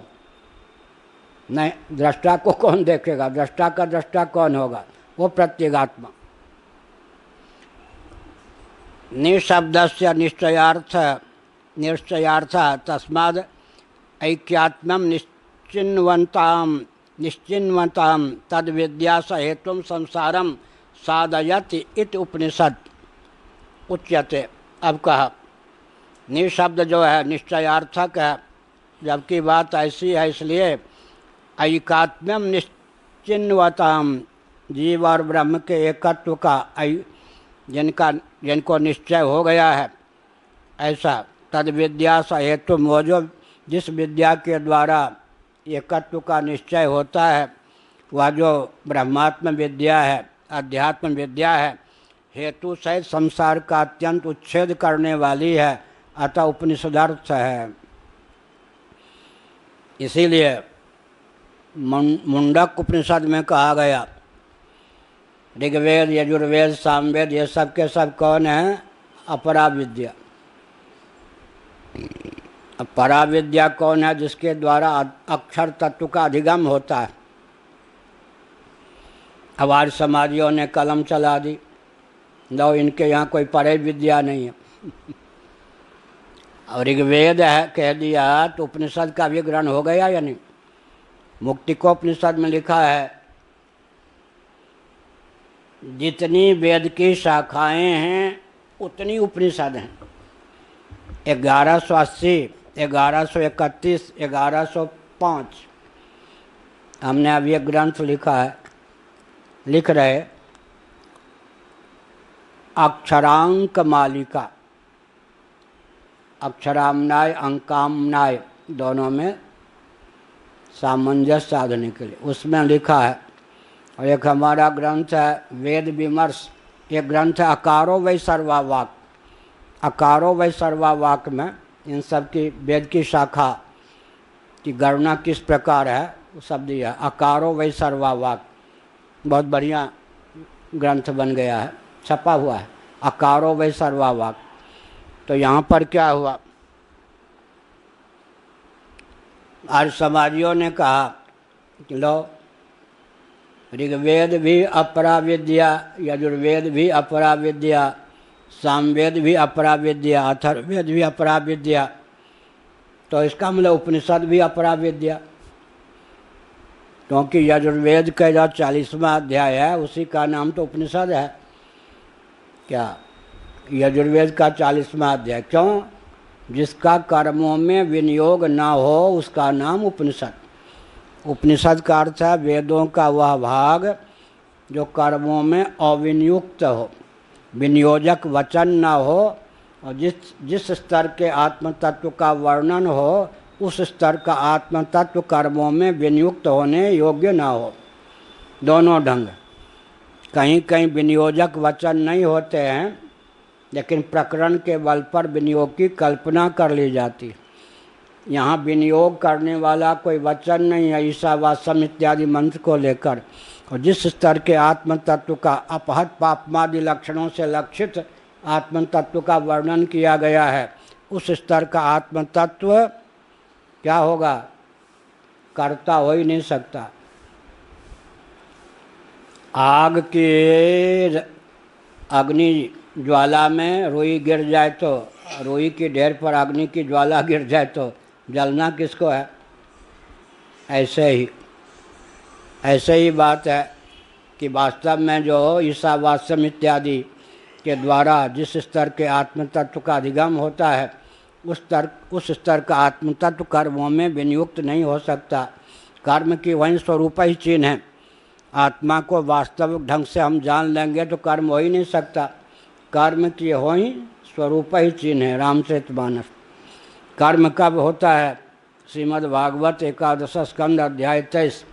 हिताहित बुद्धि संपन्न हो और विकारी हो, हिताहित बुद्धि संपन्न और विकारी हो, देहस्त्वचित पुरुषोयम सुपर्णः नहीं कर्म मूलम। देह त्वचित है, उसे कर्म होने से रहा। यह पुरुष सुपर्ण है, स्वप्रकाश है, अविक्रिय विज्ञान घन है, उसे कर्म होने से रहा।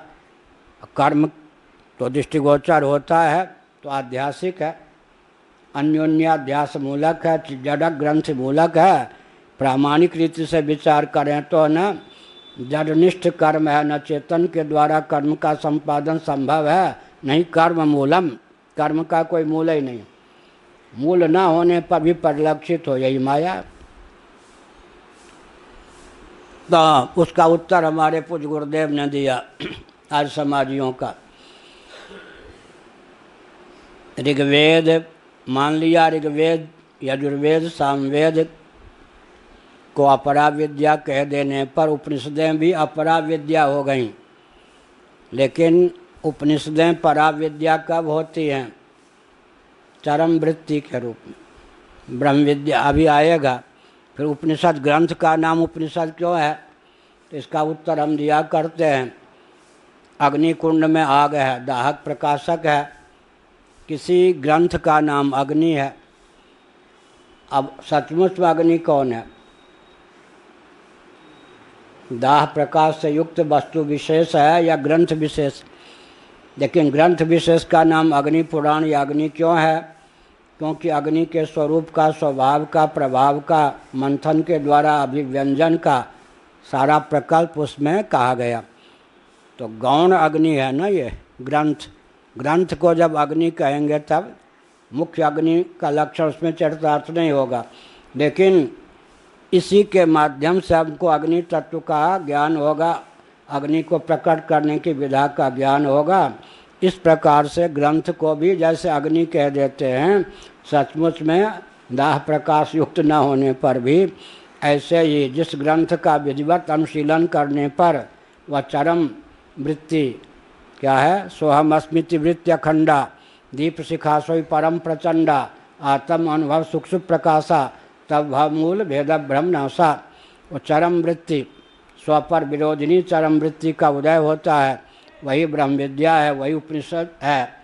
लेकिन ग्रंथ को भी उपनिषद कह देते हैं गौण वृत्ति से। तच्चा हो गया उक्तम ही अवसादनार्थस्य चावसादात, यह 14वीं टिप्पणी। अवसादनार्थस्य सदि धातोः अवसाद रूपार्थस्य ब्रह्म विद्यायाम समन्वयात् इति सूत्रार्थ। टिप्पणी में कहा कैलाश वालों ने, ठीक है, इस सूत्र का अर्थ है। तो अब अवसादन के अर्थ में जब अर्थ करेंगे तो पूर्ण उपनिषदार्थ चरितार्थ होता है ब्रह्मात्म तत्व के एकत्व विज्ञान में। ब्रह्म विद्यैव चेत् उपनिषद इष्यते कथम तर्हि ग्रंथे वृद्धा तत्शब्दं प्रयुञ्जते न खलु एकस्य शब्दस्य अनेकार्थत्वं न्याय्यम् इत्याशंक्याः तादर्थ्यात् इति। अब प्रश्न उठा, ब्रह्म विद्यैव चेत् उपनिषद इष्यते, अगर ब्रह्म विद्या को ही वास्तव में उपनिषद कहते हैं, ब्रह्म विद्या ही निश्चित रूप से उपनिषद कही जाती है, तब तो कथम तर्हि ग्रंथे वृद्धा तत्शब्दम प्रयुञ्जते। जो मर्मज्ञ हैं, वृद्ध माने मर्मज्ञ, आयु से वृद्ध भले ही न हो तो यहाँ पर वृद्ध का अर्थ ज्ञान वृद्ध। तो जो वृद्ध महापुरुष हैं, शिष्ट महापुरुष हैं, अर्थात उपनिषदार्थ को जानने वाले हैं, उनके द्वारा ग्रंथ विशेष के लिए उपनिषद शब्द का प्रयोग ही भला क्यों होता है? क्योंकि यहाँ एक असंगति विसंगति परिलक्षित होती है। न खलु एकस्य शब्दस्य अनेकार्थत्वं न्याय्यम्, एक ही शब्द का अनेकार्थ उचित नहीं है, न्याय्य नहीं है, अनुचित। न्याय्यम 15वीं टिप्पणी गौरवात, ये गौरव दोष से ग्रस्त है, इसलिए इसका उत्तर देते हैं तादर्थ्यात्, तदर्थ होने के कारण। तदर्थे खिल चेष्टितम भागवत में आया। तदर्थ माने ब्रह्मात्म तत्व के एकत्व विज्ञान में प्रयुक्त और विनियुक्त होने के कारण ग्रंथ को भी कह देते हैं उपनिषद। यह अर्थ तदर्थ, तादर्थ्यात्, तदर्थे खिल चेष्टितम। जैसे गीता के 17वें अध्याय में सत परमात्मा के लिए जो कर्म किया जाएगा उसका नाम भी सत। क्या कर्म तो सत नहीं होता, लेकिन सत परमात्मा के लिए जो कर्म किया जाता है सत, ये हुआ ना। तदर्थे खिल चेष्टितम, तत्परमात्मा के लिए जो कर्म किया जाएगा वो भी तत्व हो गया, यहाँ सत्य हो गया। सत्पुरुष, और तो मरेंगे एक दिन, सत्पुरुष क्यों कह दिया? सत परमात्मा का ज्ञापक अभिव्यंजक सदाचार है, वह सदाचार जिनके जीवन में प्रतिष्ठित है उनको भी सत्पुरुष कह दिया। सत्पुरुष हैं तो वही ब्रह्म हो गए। सत्यम ज्ञान अनंतम ब्रह्म, वहाँ सत शब्द का प्रयोग गौण है। सत्पुरुष, सदाचार, आचार जितना भी होगा वह सत ही होगा, सदाचार कैसे होगा? सत परमात्मा की अभिव्यक्ति प्राप्ति में परंपरा या साक्षात से साक्षात प्रयुक्त और विनियुक्त जो आचार है उसका नाम सदाचार। तदर्थ, तादर्थ्य, तादर्थ्यात् ग्रंथस्य ब्रह्म विद्या जनकत्वात् उपचारात्, वही उपचार, उपचार माने गौण। तत्रोपनिषद उपनिषद पदम इत्यर्थ। ग्रंथ जो है ईशावास्योपनिषद, बृहदारण्यक इत्यादि ब्रह्म विद्या जनक है। इसका आलंबन लेकर ही गुरु उपदेश करते हैं तब जाकर, क्योंकि इन्हीं में तत्वमसि आदि है ना। यहाँ भगवत कृपा से छांदोग्य उपनिषद पूर्ण हो गई ना, उसमें तत्वमसि महावाक्य है। वो कौन सी उपनिषद है? सामवेद की उपनिषद। ऐत्रेय उपनिषद ऋग्वेद के, वो भी यहाँ हो गए एक महावाक्य। वो अब कौन से रह गए? मांडुक्य भी हो गए, अयमात्मा ब्रह्म, और अहम ब्रह्मास्मि अब आएगा बृहदारण्यक में, प्रज्ञानम ब्रह्म भी हो ही गया। एक महावाक्य रह गया है बृहदारण्यक वाला, वो चलेगा। इतना मोटा ये बृहदारण्यक ही है ना, जब आवेगा तब आवेगा।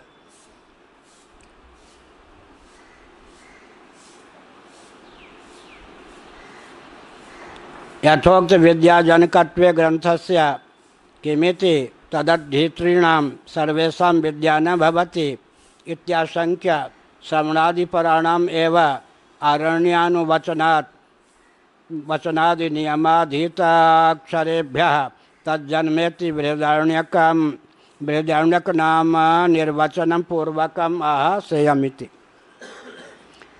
यथोक्त विद्या जनकत्वे ग्रंथस्य किमिति तत् अध्येतॄणां सर्वेषां विद्या न भवति। बहुत अच्छा है। अगर ब्रह्म विद्या का प्रतिपादन जिन ग्रंथों के द्वारा होता है, जैसे कि प्रकृति में बृहदारण्यक उपनिषद प्राप्त है, उस ग्रंथ को भी उपनिषद कहते हैं, तब प्रश्न उठता है जितने व्यक्ति उपनिषद का अध्ययन करते हैं उन सबको यह ब्रह्म विद्या हो ही जानी चाहिए। यथोक्त विद्या जनकत्वे ग्रंथस्य, यथोक्त जैसा कहा गया ब्रह्म और आत्मा के एकत्व का बोध विद्या, अगर उसमें जनक के रूप में, हेतु के रूप में हम मानते हैं ग्रंथ विशेष को, उपनिषद तो स्त्रीलिंग है लेकिन ग्रंथ आदि की दृष्टि से, तो जितने अध्ययन करने वाले हैं अध्येतॄणाम, सबको वो विद्या क्यों नहीं प्राप्त होती? इति आशंका, ऐसी आशंका करके श्रवणादि पराणाम एवं श्रवण मनन निधिध्यासन परायण जो होते हैं उन्हीं को, और फिर यह जो आरण्यक विद्या है, अरण्यवासी माने तप और त्याग से समन्वित होते हैं, फिर गुरुमुख होते हैं, फिर साधन चतुष्टय संपन्न होते हैं, अधिकृत होकर केवल वेदांताचार्य होने के लिए नहीं पढ़ते, या प्रवचन जमाने के लिए उपनिषद नहीं पढ़ते, या बिस्कुट और चाय का आस्वादन करते हुए टेबल पर जूठे हाथ से पन्ना पलटते हुए नहीं पढ़ते। ऐसा श्रवणादि पराणाम एवं कहा, अरण्यानुवचनादि नियमाधीताक्षरेभ्यः, अरण्य है ना, अरण्य विद्या। ये तो अर्जुन का सौभाग्य था कि रण विद्या रथ पर विद्या मिल गई, अरण्य विद्या, लेकिन अरण्यवासी जो नहीं है, इसका अर्थ सर्वस्व त्याग करके कंदमूल फल से जीवन यापन करते हुए गुरु का सानिध्य, श्रोत्रिय ब्रह्मनिष्ठ का सानिध्य, फिर साधन चतुष्टय संपन्न होकर श्रमणा वातरसना नवयोगीश्वर, नवयोगीश्वर के लिए श्रीमद् भागवत के 11 स्कंद में कहा वात रसना, दिगंबर थे, वात वायु ही, दिशा ही, दिगंबर थे, इतने त्यागी थे। श्रमणा, श्रवण श्रम के द्वारा उन्होंने अध्यात्म विद्या अर्जित की। यद्यपि वे भगवान ऋषभ के पुत्रों में थे, दिव्य उत्पत्ति थी, त्यागी तपस्वी थे, उनको भी श्रमणा वात रसना दिगंबर होने पर भी बहुत श्रम करके परिश्रम करके अध्यात्म विद्या अर्जित की। तो जो इस प्रकार कहते अंग्रेजी वाले कंडीशन फुलफिल नहीं करते, कंडीशन फुलफिल नहीं करते, आइन का पेट नहीं भरते, हिंदी उड़िया वाले कहते हैं आइन का पेट तो भरना पड़ेगा, कंडीशन फुलफिल तो करनी पड़ेगी। अर्थात साधन चतुष्टय संपन्न हो, तद विधि प्रणिपाते न परिप्रश्न सेवया उपदेक्षंच ते ज्ञानम ज्ञानिनः तत्वदर्शिनः। यह हुआ। श्रद्धावान लभते ज्ञानम तत्पर संयतेन्द्रिय। अब दम्भी के द्वारा भी 3 हो सकता है। भगवान शंकराचार्य ने लिखा अंतरंग योग्यता नहीं आया, तद विधि प्रणिपाते न। गुरु जी दंडवात, दम्भी भी कर सकता है प्रणिपात, और 2-4 प्रश्न की झड़ी लगा दी परिप्रश्न और यूँ कर दिया। तीनों दम्भियों के द्वारा भी निभ सकते ये बहिरंग साधन में दम्भी की गति हो सकती है। किसकी? प्रणिपात बहुत बढ़िया ढंग से दंडवत कर देगा। अब गुरुजी अगर दंडवत के रसिक हैं तो रिस जाएंगे, बड़ा देखो कितना विनम्र दंडवत करता परिप्रश्न और 2-4 प्रश्नों की झड़ी भी लगा दी। ब्रह्म ही था जीव, तो फिर ये जगद्वाल में क्यों फंसा? आगे अगर ज्ञान हो जाएगा, फिर भी ये जीव नहीं होगा, इसमें क्या प्रमाण महाराज? प्रश्न की झड़ी लगा दी, यूँ पाँव भी दबा दिया। भगवान शंकराचार्य ने कहा दम्भी के द्वारा भी ये तीनों हो सकता है। इसलिए श्रद्धावान अंतरंग, यहाँ दम्भ की दाल नहीं गलेगी। श्रद्धापूर्वक क्या प्रणिपात, श्रद्धावान लभते ज्ञानम तत्पर, तत्परता पूर्वक परिप्रश्न। जो आप प्रश्न कर रहे उसके लिए कमर कसे हैं या नहीं, उसी के लिए देहेंद्रीय प्राणांतकरण का उपयोग और विनियोग करने के लिए तैयार हैं या नहीं, और संयतेन्द्रियता पूर्वक सेवा। ये एक के साथ दूसरे को मिला दीजिए, अब दम्भ की दाल नहीं गलेगी। श्रद्धा पूर्वक प्रणिपात हो, तत्परता पूर्वक परिप्रश्न हो, जिसको लेकर प्रश्न कर रहे उसी के लिए शेष जीवन जीने के लिए तैयार है, और संयतेन्द्रिय हो करके सेवा हो। तो फिर उपदेक्षंत ते ज्ञानम ज्ञानिनः तत्वदर्शिनः। एक दिन हमने बताया एक 70 साल का वैद्य मुजफ्फरनगर पीछे पड़ गया, समय दीजिए। अभी मैं कुछ सुलभ हूँ, लोगों को मिल लेता हूँ, बात कर लेता हूँ। इस पद पर आने के बाद इनको मालूम है मुझसे समय लेना, 3-3 साल लोगों को प्रतीक्षा करनी पड़ी, तो 5 मिनट का समय दिया। जिज्ञासु हो सकता है कोई, तो घूमते समय प्रश्न कर सकता है। मेरे पास 2 मिनट का समय नहीं किसी से बात करने के। तो हमने कहा अच्छा काली नदी के पास जाते घूमने, उस समय तुम प्रश्न कर लेना पंडित जी। चिन्मयानंद जी महाराज साथ थे, 2-3 व्यक्ति साथ। इतना बढ़िया वो पंडित ने, वैद्य ने गीता पर प्रश्न किया, हम भी प्रमोदित हो गए। बाद में उसके पाँव लड़खड़ाने लगे, तो हमने चिन्मयानंद जी महाराज को संकेत किया ये कुछ और पूछना चाहता है, इसका ढोंग है कि ये गीता पर प्रश्न कर चुका है। हाँ पंडित जी, आप तो गीता के जिज्ञासु नहीं है, प्रश्न तो आपने अच्छा किया, असली बात बताओ। महाराज कर्ण पिशाची बता दो कैसे सिद्ध हो। हमने कहा राम राम, मैंने कर्ण पिशाची की सिद्धि की है। अब गीता पर इतना बढ़िया प्रश्न कि हम भी मुग्ध हो गए कि कोई प्रश्न करने वाले से आज पाला पड़ा, बहुत अच्छा। बाद में उसको क्या चाहिए, कर्ण पिशाची।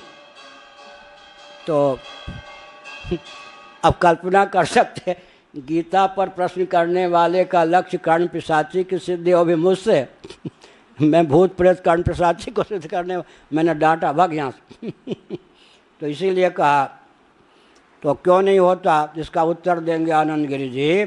एक तो अरण्य विद्या है, फिर बृहत है। बृहत माने कलेवर में भी विस्तृत है, इतना धैर्य हो तब तो, इतना धैर्य हो आद्यंत पढ़े गुरुमुख से।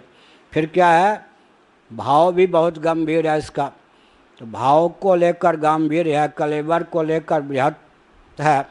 साथ ही साथ अरण्य, अरण्य का अर्थ भोगराग से भी दूर हो, तब जाकर यह विद्या पचती है। फिर श्रवण के बाद मनन भी हो, मनन के बाद भावना या निधिध्यासन भी हो, नहीं तो संस्कार बनता है।